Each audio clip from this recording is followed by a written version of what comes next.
Estamos de volta ao vivo com Opinião Minas e hoje a gente te convida a pensar. Vivemos numa sociedade fissurada? Nossa convidada é a filósofa Márcia Tiburi e você pode participar mandando perguntas para a gente aqui, opinião@redminas.mg.gov.br. Pois é, Márcia, a gente estava conversando no último bloco aí sobre essas fissuras, várias coisas que causam fissura, né? Agora, você acha que essas angústias mesmo do ser humano, elas fazem com que a gente procure refúgio para dinheiro, para juntar dinheiro, para comprar alguma coisa? Você acha que é muita dessa angústia, desse não se conhecer, talvez, ou não se aceitar? Talvez assim a gente possa voltar atrás e pensar também no estatuto do nosso desespero, né? Mas, ao mesmo tempo, me parece que as pessoas que realmente se angustiam e que acabam conhecendo a sua própria angústia, que tem uma certa autoconsciência disso, não se entregam a essas práticas assim com tanta facilidade. O problema são aquelas pessoas que não conhecem a sua própria angústia e que acabam, então, se transformando em figuras desesperadas, que, sei lá, andam... Viver é duro, viver é difícil, mas você pode sempre carregar um Rivotril na bolsa. Viver pode ser muito complexo, muito assustador cotidianamente, aí você aproveita e fuma um cigarro. Ou, sei lá, bebe-se para se esquecer de alguma coisa. Então, essas muletas, né, que eu venho chamando assim de próteses existenciais, né, elas estão, enfim, no nosso dia oferecidas ao mesmo tempo por um contexto que define assim, se você não pode ter dinheiro, então você pode ter um cigarrinho, mas se você de repente não pode, sei lá, ter um amor, você pode ter um carro, e você fica substituindo, e no fundo todas essas relações, ou todos esses objetos que são oferecidos, eles podem ser vividos, né, como uma experiência fissurada. Mas assim, o que está por trás, né, disso tudo? Isso que você está chamando de angústia, eu acho que poderia ser chamada justamente dessa fissura existencial e original, que é típica de qualquer ser humano que se deu conta do que significa ser um ser humano. O problema é que as pessoas tapam essa angústia inicial sempre, evitam ter consciência disso porque dói. E aí elas criam essas protofissuras, ou melhor dizendo assim, essas pseudofissuras, né? Então, eu vou tapar o meu buraco com alguma coisa, eu vou fingir que a minha rachadura, que a minha fenda existencial, ela não existe. Só que quem faz isso é justamente porque ainda não conseguiu se dar conta que viver implica essa derrocada inicial. Pois é, as pessoas parecem que assim, não conseguem ser felizes pelo que elas são, mas pelo que elas têm. Então, talvez... ou tem um amor, ou tem uma coisa, ou tem outra. E justamente porque essa dimensão existencial foi perdida. Então, vamos para a dimensão econômica, porque a dimensão econômica, ela parece mais garantida. Ao mesmo tempo, as pessoas aderem a esse tipo de ideologia, digamos assim, não porque elas tenham desenvolvido esse tipo de ideia, mas sim porque é um sistema econômico, social e político que funciona nessa base. E aí, às vezes é meio chato usar esse termo, mas eu acho que se trata disso. A coisa que a gente vive em termos socioeconômico-políticos chama-se capitalismo. Na falta de nome melhor, esse é o nome da coisa. E o capitalismo é atualmente religioso, ele é uma religião. E ele é a religião da utilidade. Então, e da utilidade tratada como um absoluto.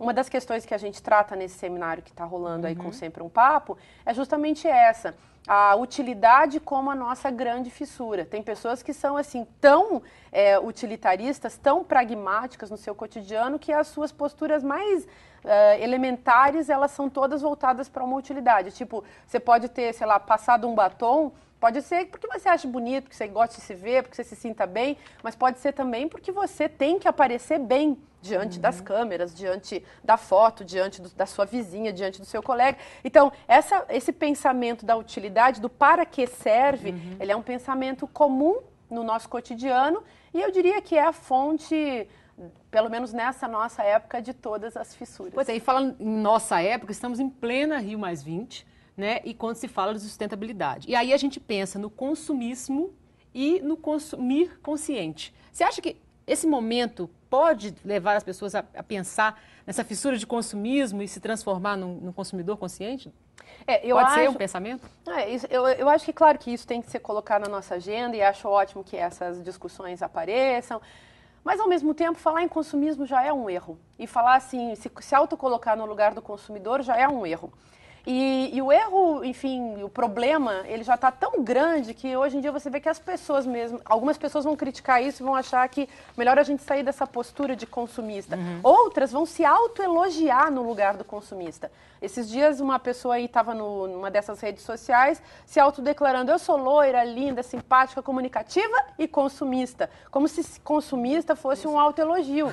E era para ela um autoelogio. E para muitas pessoas isso é simplesmente ou uma brincadeira ou um elogio, como se isso não tivesse outras implicações. Agora, se autodenominar consumista ou se aceitar até como consumidor, eu já acho um erro. Eu, por exemplo, digo que eu pessoalmente não consumo nada.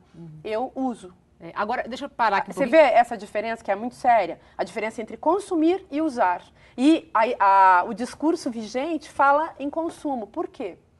Porque nós estamos no capitalismo e o capitalismo não sobrevive sem consumo. Não dá para isso. E a Michele Gomes, do bairro São Pedro, ela está perguntando assim, como deixar as fissuras? A sociedade algum dia vai deixar de ser fissurada ou isso é do próprio ser humano? Não, isso não é da natureza humana. Assim, não dá pra gente dizer que isso é uma coisa simplesmente natural, que é assim, que não vai ser de outro jeito. A natureza do ser humano é ser mutável, transformador, construtor e inventivo. Então, nós podemos, sim, viver de um jeito diferente. Mas o que significa fazer diferença nesse contexto, ou agir de um modo diferente nesse contexto? Acho também muito pesado falar isso, muito perigoso até, mas a gente deveria voltar a praticar a renúncia a essas ofertas todas dadas, enfim, pelo contexto do consumo. Então, eu não quero, se eu comprar uma roupa, essa roupa vai ter que durar, assim, a minha vida inteira, de preferência. E qualquer coisa que eu vá comprar vai ter que durar muito tempo. E eu só vou comprar se eu necessitar. Mas o questionamento também sobre o que eu necessito, isso é proibido de modo religioso no contexto do consumismo. Engraçado, eu vou voltar até na questão do capitalismo, porque tem uma pergunta aqui do Geraldo Figueiredo, que ele está falando assim, muito bom programa, qual a relação que você faz do capitalismo com a fissura? Eu queria que você reforçasse isso aí pra gente. Então, é justamente isso. O que a gente chama de capitalismo nada mais é do que esse contexto de hiperoferta, de hiperestimulação, de excitação dos indivíduos em relação ao consumo. E o que é o consumo? O consumo é praticamente uma teologia, ou melhor, uma reza sem teologia, porque é um ritual que as pessoas praticam no dia a dia sem nenhum sentido. Parece, se você olhar assim, o que é um shopping center, é aquele bando de gente desembestada a comprar, aquele rebanho, digamos, usando um termo tão comum a todos nós, pelo menos no campo da crítica, os rebanhos, as hordas de pessoas simplesmente comprando sem nenhuma perspectiva sobre o sentido daquilo que elas fazem. Elas fazem porque fazem. E fazem, claro, num sentido utilitário para ostentar. Mas ostentar para quê? E eu acho importante também discutir isso nesse nosso contexto, porque as pessoas hoje em dia precisam ostentar roupa de marca, ostentar carrões, ostentar, enfim, os bens do dia a dia, e isso fundamentalmente porque as pessoas não têm mais o que dizer. Então, nós estamos emudecidos, não temos expressão, não temos expressão porque não vemos sentido nas coisas, não temos trocas comunicativas não violentas, o que a gente vive é uma grande violência, e a gente ostenta na tentativa de também tapar o que está acontecendo. Pois é, Márcia, hoje no Sempre um Papo, lá na Casa Fiat de Cultura, você vai falar desse tema, sociedade fissurada, e aí dentro desse tema, você fala também de drogas e o discurso da ciência, e também fissura nossa de cada dia, e o que nos aproxima dos fissurados. Queria que você juntasse um pouquinho, que nosso tempo está acabando, infelizmente, e falasse um pouquinho para quem vai lá, vai te assistir e vai entender um pouquinho mais sobre isso, né? É bem legal que as pessoas podem ir, mesmo quem não foi ontem pode ir hoje, porque assim teve um overbooking incrível de inscrição e no final das contas muita gente acabou não indo e gente que queria ter ido acabou não aparecendo também. Que é de graça, viu, gente? Então, pode ir, pode ir, e é muito legal e, enfim, as pessoas são muito simpáticas, enfim. Mas por que a gente coloca também essa pergunta assim, o que nos aproxima dos fissurados? Porque eu não gostaria de dizer simplesmente que a fissura é universal. Porque quando a gente trata uma coisa como universal, a gente trata também muitas vezes como banal. Então, é possível não ter uma postura fissurada. A discussão sobre a fissura tem como fundamento, como objetivo, abrir os nossos olhos para o nosso próprio comportamento, claro, com vistas a uma autorreflexão ética dos indivíduos sobre eles mesmos e sobre as imposições que são colocadas no cotidiano por meio, sei lá, dos meios de comunicação, das instâncias institucionais todas.